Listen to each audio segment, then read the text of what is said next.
राणा सांगा व उनकी पत्नी झाली रानी ने चमर वंश से संबंध रखने वाले संत रविदास जी को अपना गुरु बनाया था और उनको मेवाड़ के राजगुरु की उपाधि दी थी और उनसे चित्तौड़ के किले में रहने की भी प्रार्थना की थी। तमाम ऐतिहासिक दस्तावेजों में इसका जिक्र मिलता है, जिसमें संत रविदास के चित्तौड़ किले में कई महीने रहने का उल्लेख मिलता है और वहां पर उनके महान व्यक्तित्व एवं उपदेशों से प्रभावित होकर बड़ी संख्या में लोगों ने अपना गुरु मानना शुरू कर दिया और तमाम लोग उनके अनुयायी हो गए। और इसी का परिणाम है कि आज भी विशेषकर पश्चिम भारत में जहां संत रविदास जी थे, बड़ी संख्या में आज भी रविदासी पाए जाते हैं। आज भी राजस्थान में अगर आप चमार जाति के व्यवहार को देखते हैं तो वह बिल्कुल राजपूतों जैसा ही है। औरतें लंबा घूंघट रखती हैं, आदमी ज्यादातर मूछें रखते हैं, पगड़ी रखते हैं।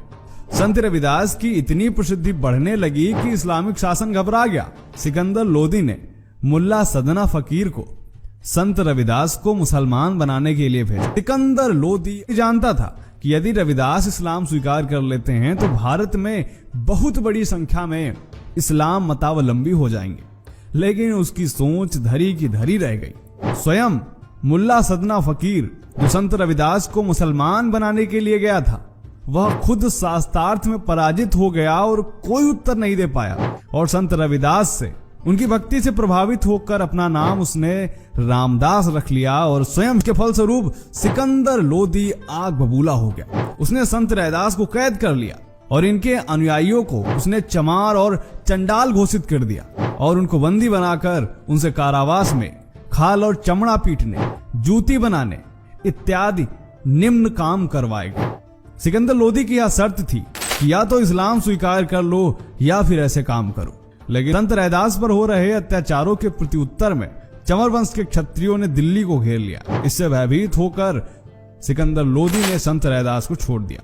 संत रविदास का यह दोहा देखिए आप, जिसमें वे कहते हैं कि बादशाह ने वचन उचारा, मत प्यारा इस्लाम हमारा, खंडन करे उसे रविदासा, उसे करो प्राण को नाशा।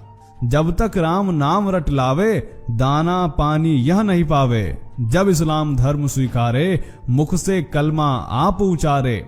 पढ़े नमाज जभी चितलाई, दाना पानी तब या पाई। जिसमें संत रविदास जी कह रहे हैं कि बादशाह ने कहा कि उसे उसका इस्लाम धर्म प्यारा है और संत रविदास जब तक इस्लाम धर्म को स्वीकार नहीं करता तब तक इसे भूखा रखो, भले ही इनकी मृत्यु हो जाए। जब तक यह इस्लाम को नहीं स्वीकारते, अपने मुंह से कलमा नहीं पढ़ते, तब तक इसको खाना पानी ना दिया जाए। लेकिन समस्या तो यह है कि हमने और आपने कभी भी संत रविदास को अच्छे से पढ़ा ही नहीं। हमने उतना ही पढ़ा जितना हमें आवश्यकता है अपना एजेंडा चलाने के लिए, फिर चाहे वह हिंदू हो या फिर हमारे दलित भाई ही क्यों ना हो। अगर हम संत रविदास जी के दोहों को अच्छे से पढ़ते हैं तो उसमें साफ साफ उस समय के समाज का चित्रण है जो बादशाह सिकंदर लोदी की अत्याचार बराबर का है। लेकिन देखिए, इस समाज ने पद दलित और अपमानित होना तो स्वीकार किया, लेकिन विधर्मी होना स्वीकार नहीं किया और आज भी यह समाज हिंदू धर्म का आधार बनकर खड़ा हुआ है। नमन है ऐसी जाति को। तो दोस्तों,